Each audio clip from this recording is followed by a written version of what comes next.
নামাজটা ছাড়েন না। যত পাপ করছেন করেন, আমি বলি নামাজ ছাড়েন না।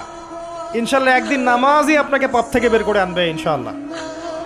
আর শয়তান আপনাকে হতাশ করতে চাইবে, শয়তান আপনাকে হতাশ করতে চাইবে যে তুই তো গার্লফ্রেন্ডের সাথে কথা বললি, রাতের বেলা পর্ন দেখলি, তুই তো ফ্রি মিক্সিংয়ে আছিস, তুই মাদকদ্রব্য খাচ্ছিস, তুই কাজে ফাঁকি মারিস, তুই ট্যাক্স আদায় করিস নাই, দুর্নীতি করছিস, তুই আবার নামাজ পড়বি কেন? শয়তান আপনাকে এগুলো বোঝাবে কিন্তু, যে নামাজ তো আমার শোভা পায় না, আমি তো অনেক পাপী মানুষ।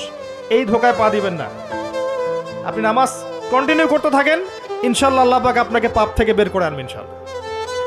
ওই নামাজটা যদি ছেড়ে দেন তাহলে আর কোনো হাতিয়ার বাকি থাকবে না। আর আপনি যত পাপ করেন না কেন মায়ুস হবেন না, মন ছোট করবেন না।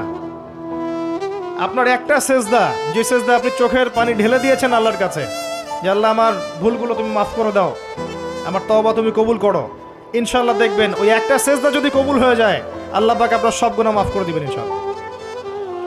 হতাশ হবেন না। শয়তান হতাশ করতে চাইবে মানুষকে, শয়তান মানুষকে হতাশ করতে চাইবে।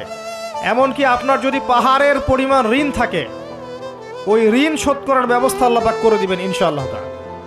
হতাশ হবেন না, নামাজ ছাড়েন না। আর আমি একটা কথা বারবার বলেছি, আবারও বলছি, যে চলমান যে 3G 4G নামাজগুলো চলছে এগুলো থেকে নিজেকে দূরে রাখুন। সব এখন ডিজিটাল, নামাজও ডিজিটাল।